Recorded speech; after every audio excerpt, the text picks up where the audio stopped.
Welcome back to my channel. අද video එකෙන් අපි බලමු මං කොහොමද මගේ ජූන් මාසේ ප්ලෑන් කරන්න කියලා. අද මං කතා කරන්න යන්නේ මගේ ලයිෆ් එකේ තියෙන ලස්සනම පුරුද්දක් ගැන. ඒ තමයි ජර්නලින්. ඇත්තටම අපි හැමෝටම ඩ්‍රීම්ස්, ගෝල්ස් වගේ ඒවා තියෙනවා. අපිට වැඩ ගොඩාක් තේ කරන්න ඒත් සමහර වෙලාවට දවස ඉවර වෙද්දි අපිටම හිතෙනවා අදත් මොකුත් කරගන්න බැරි වුණා නේද කියලා. ඒකට ලොකුම හේතුව තමයි අපේ ලයිෆ් එක අපි හරියට ප්ලෑන් කරගන්න බැරි වුණ එක. අපිට සෑහෙන අයිඩියාස් තියෙයි.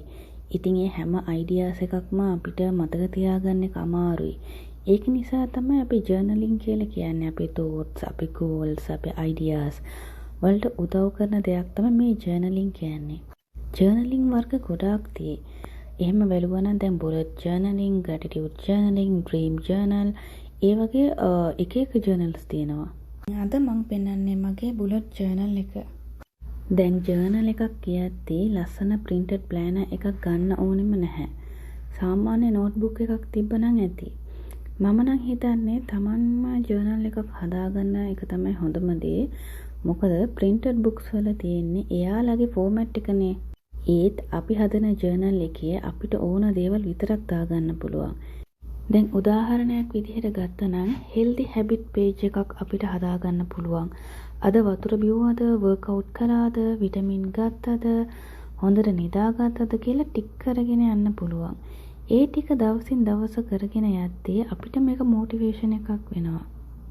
ඒ වගේම meal plan එකක් හදාගන්න පුළුවන්.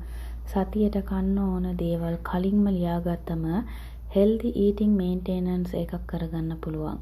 අනවශ්‍ය වියදම් අඩු වෙනවා. අද මොනවද කන්නේ කියන ස්ට්‍රෙස් වෙන්න ඕනෙත් නැහැ. ඒ වගේම weekly planner එකක් හදාගන්න. මේ සතිය ඉවර වෙන්න කලින් වැදගත් වැඩ 3-4ක් ලියාගන්න. එතකොට සතිය ඉවර වෙද්දී ඔයාටම පේනවා කොච්චර progress එකක් තිබුණාද කියලා. ඒ වගේම monthly plan එකක් ගොඩක් වැදගත්. මේ මාසේ මගේ goal එක මොකක්ද? මුදල් save කරන එකද? weight loss කරන එකද? අලුත් skill එකක් ඉගෙන ගන්න එකද? ඒවා ලියාගෙන මාසේ අන්තිම වෙද්දී review එකක් කරන්න. හැම මාසෙම මම අනිවාර්යෙන් කරන දෙයක් තමයි monthly reward එක. මාසයක් පුරා මහන්සි වෙලා goals follow කරලා තියෙනවා නම් මාසේ අන්තිමට Tamanටම පොඩි gift එකක් දෙන එක. ඒක එක්ස්පෙන්සිව් වෙන්න ඕනේ නැහැ. ආසම කොෆි එකක් බොන එක, පොතක් ගන්න එක, මූවි එකක් බලන එක, හෝ self care day එකක් මොනවා හරි එකක්. මොකද අපි අනිත් අයගේ hard work appreciate කරනවා නම් අපේ hard work එකත් අපි appreciate කරන්නම ඕනේ. ඉතින් මේ අවුරුද්දට මං green color theme එකක් කරේ නැහැ. ඉතින් මං හිතුවා ජූන් මාසෙට අපි leaves draw කරලා අපි green theme එකට යමු කියලා. මේ තියෙන්නේ මගේ මුල් පිටුව. මම ඒක කරලා ඉවරයි. දැන් මේ තියෙන්නේ මගේ දෙවෙනි පිටුව. මේකේ මම monthly planner එකයි, මේ තියෙන්නේ weekly planner එකයි. මේ දෙකම විතරයි තියෙන්නේ. ඒ අමතරව motivation quote එකක් මම නිකන් එතන mention කරලා තියෙයි. අපි බලමු දැන් monthly planning එකයි weekly planning එකයි කියන්නේ මොකක්ද කියලා. දැන් ගොඩක් අය මේ දෙකම එකම දේ කියලා තමයි හිතන්නේ. ඒත් ඇත්තටම මේ දෙකක්. ඉතින් මේ දෙකම අපේ goals achieve කරන්න තමයි උදව් වෙන්නේ. දැන් monthly plan එක ගැන කිව්වා නම් ඒක තමයි අපේ ලොකුම picture එක. ඒ කියන්නේ දැන් මේ මාසේ අවසාන වෙද්දී මම achieve කරන්න ඕනේ මොනවද කියන එක තීරණය කරන්නේ monthly planner එක. උදාහරණයක් විදිහට ගත්තා නම් මේ මාසෙට ඔයා රුපියල් 10000ක් එකතු කරනවා, නැත්නම් පොත් එකක් කියවනවා, නැත්නම් ඔන්ලයින් කෝස් එකක් කරනවා. ඒක ඔයාගේ monthly goal එකක්. එතකොට ඒ goal එක තිබ්බට වැඩක් නැහැ. ඒක දැන් වෙන්න ඕනේනේ. ඒකට තමයි ඒ action plan එක ගන්න තමයි අපි weekly plan එකක් කරන්නේ. එතකොට weekly plan එකක් කියන්නේ monthly goal එක පොඩි steps වලට කඩලා සතියෙන් සතියට කරන්න ඕන දේවල් වෙනම plan කරන එක. උදාහරණයක් විදිහට ඔයාගේ monthly goal එක පොත් දෙකක් කියවනවා නම් එතකොට ඔයා ඒ පොත් එකේ තියෙන chapters වෙනම note කරගන්න. එතකොට පළවෙනි සතියේ ඔයා මෙච්චර chapters කියවනවා. දෙවෙනි සතියේ මෙච්චරක්. එතකොට තුන්වෙනි සතියේත් ඔයාට continue කරන්න පුළුවන් නම් continue කරන්න පුළුවන්. නැත්නම් ඔයාට ඒක දෙවෙනි පොත ඔයා පටන් ගන්නවා කියලා ඔයාට plan කරගන්න පුළුවන්. එතකොට මෙහෙම තමයි ඔයාගේ weekly planning එක කරන්නේ. ඉතින් ඔයා දන්නේම නැතුව ඔයාට මේ පොත් දෙකම එකම මාසය ඇතුලේ ඉවර කරගන්නත් පුළුවන්. මේ විදිහට මාසයක් ප්ලෑන් කරද්දී අපිට ගොඩක් දේවල් කරගන්න පුළුවන්. අපිට ගොඩාක් වැඩ තිබ්බනම් අපි කරන්නේ අද කරන්න උපරිම කරලා හරි හෙට වෙනකොට හෙට බලමු කියන මයින්ඩ්සෙට් එකකින් අපි ඒ වැඩේ කරන්නේ නැහැ. එතකොට මාසේ ඉවර වෙද්දී අපිට හිතෙනවා අනේ මේ මාසෙත් මං මුකුත් කරේ නෑනේ කියලා. ඉතින් monthly planning එකක් තිබ්බත් ඔයාට clear direction එකක් තියෙනවා. ඔයා දන්නවා මේ මාසේ ෆෝකස් කරන්න ඕනේ මොනවද කියලා. ඒ නිසා ඉතින් ඕනෙදි දේවල් වලට ඔයා ටයිම් එක වේස්ට් කරන එක ගොඩක් අඩු වෙනවා. ඒ වගේම අපිට වීක්ලි ප්ලෑනින් එකත් ගොඩක් වටිනවා. ඒ කියවනම් සමහර විට අපේ monthly goal එක ගොඩක් ලොකු goal එකක් වෙන්න පුළුවන්. ඉතින් ඒක ලොකු goal එකක් නිසා අපිට සමහර විට ටිකක් ස්ට්‍රෙස් වෙන්නත් පුළුවන්. ඉතින් ඒ ස්ට්‍රෙස් එක නැති කරගන්න පුළුවන් සතියෙන් සතියට අපි මොනවද කරන්න ඕනේ කියලා ලියාගෙන හරියට ප්ලෑන් එකක් හදාගත්තා නම්. උදාහරණයක් විදිහට මේ මාසෙට මං වර්කවුට්ස් 20ක් කරනවා කියන ගෝල් එක ලොකුයි වගේ පේනවා. හැබැයි මේ සතියේ වර්කවුට්ස් 5ක් කරනවා කියන එක මැනේජබල්. ඒ නිසා වීක්ලි ප්ලෑනින් එක කන්සිස්ටන්සි මේන්ටේන් කරන එක ගොඩක් උදව් වෙනවා. ඒ වගේම ලොකුම ඇඩ්වාන්ටේජ් එක ඒක අපේ ස්ට්‍රෙස් එකත් අඩු කරන්න උදව් වෙනවා. ඒ නිසා මම හැමෝටම රෙකමන්ඩ් කරන්නේ මාසේ පටන් ගන්න කලින් පැය භාගයක් අරගෙන monthly plan එක ලියන්න.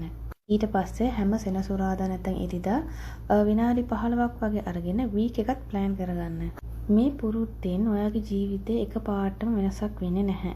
හැබැයි මාස 6කට පස්සේ නැත්නම් අවුරුද්දකට පස්සේ ඔයා අහපව හැරිලා බලද්දී ඔයාට අනිවාර්යෙන් තේරෙයි ප්ලෑනින් කියන පොඩි පුරුද්ද ජීවිතේ කොච්චර ලොකු වෙනසක් කරලා තියෙයිද කියලා. හරි මම දැන් මගේ 3 වෙනි පේජ් එක ප්ලෑන් කරන්නේ ඒ තමයි self care ගැන. අද කාලේ අපිට තියෙන වැඩ ඇස්සේ අපිට අපිව බලා ගන්න අමතක වෙනවා. ඉතින් ජර්නල් බුක් එකේ මං monthly self care කියලා වෙනම පිටුවක් එකට වෙන් කරගත්තා. self care කියලා කියන්නේ අපිට කාලේ ඉතුරු වෙනකොට අපි කරන දෙයක් නෙමෙයි. self care කියලා කියන්නේ අපේ ජීවිතේට අවශ්‍යම දෙයක්. ඉතින් අපි අපිව හොඳට බලාගත්තොත් තමයි අපිට අපේ ජොබ් එකද අපේ පවුලද ඕනම එකක් අපිට බලා ගන්න පුළුවන්. මගේ ජර්නල් එකේ මං meal plan, self care habit tracker වගේ ඒවා මෙන්ෂන් කරලා තියෙයි. ඉතින් ඕගලන්ටත් ඕගලාගේ ජර්නල් එක ඕගලන්ට ඕන විදිහට කස්ටමයිස් කරගන්න පුළුවන්. අපි habit tracker එකක් ගැන කතා කරද්දී අපේ ජීවිතේ ලැබෙන ප්‍රතිඵල වලින් ලොකු කොටසක් තීරණය වෙන්නේ අපේ දිනපතා කරන පුරුදු වලින්. හැබැයි ප්‍රශ්නේ තමයි අපි අලුත් පුරුද්දක් පටන් ගන්නදී දවසක් දෙකක් තුනක් කරනවා ඊට පස්සේ ඒක අමතක වෙනවා. ඒ නිසා තමයි habit tracking කියන ක්‍රමය ගොඩාක් වැදගත් වෙන්නේ. habit tracker එකෙන් අපි කරන පුරුදු ටික අපි සටහන් කරද්දී අපිට දැනෙන්නේ ඒක නිකන් ගේම් ලෙවල් එකක් වගේ. අපි මේ ගේම් එක කම්ප්ලීට් කරනවා වගේ ෆීලිං එකක් තමයි දැනෙන්නේ. ඉතින් ඒ නිසා ඒකම අපිට එක මොටිවේෂන් එකක් වගේ වෙනවා. ඉතින් habit tracker එකක් කියන්නේ නිකන් පුරුදු ලිස්ට් එකක් නෙමෙයි. ඒක ඔයාගේ ඉලක්ක වලට යන road map එකක්. ඉතින් මේ තියෙන first page එක කම්ප්ලීට් කරලා ඉතින් මෙතන මම green color shades වලින් leaf theme එකට තමයි ගියේ. ඉතින් මෙතන ජූන් කියලා ලියලා ඊට පස්සේ චූටි කැලෙන්ඩර් එකකුත් මම මෙතන මෙන්ෂන් කරලා තියෙයි. ඉතින් මම හැම පිටුවකටම වගේම චූටි මොටිවේෂන් කෝට් එකක් ලියා ගන්නවා. ඉතින් මේකෙත් මම චූටි එකක් ලියාගත්තා. ඒ එකම මම monthly bingo එකකුත් මෙතන මෙන්ෂන් කරලා තියෙයි.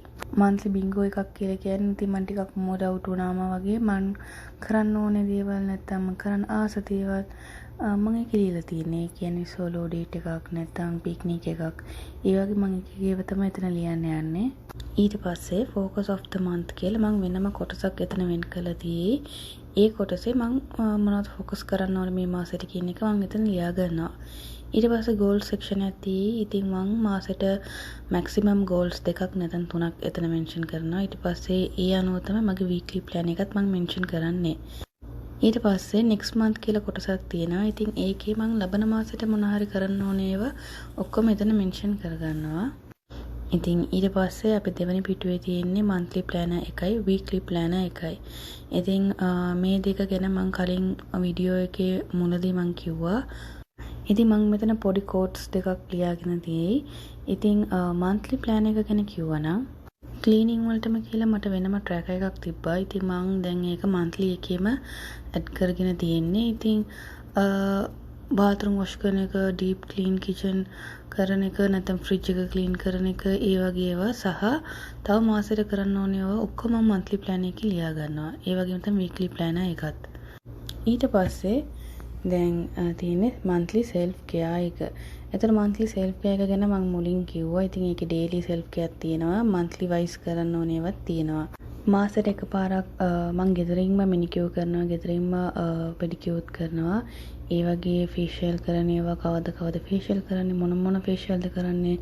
ඒ වගේ සතියට එකපාරක් face mask එකක් දාන එක, නියපොතු කපන එක.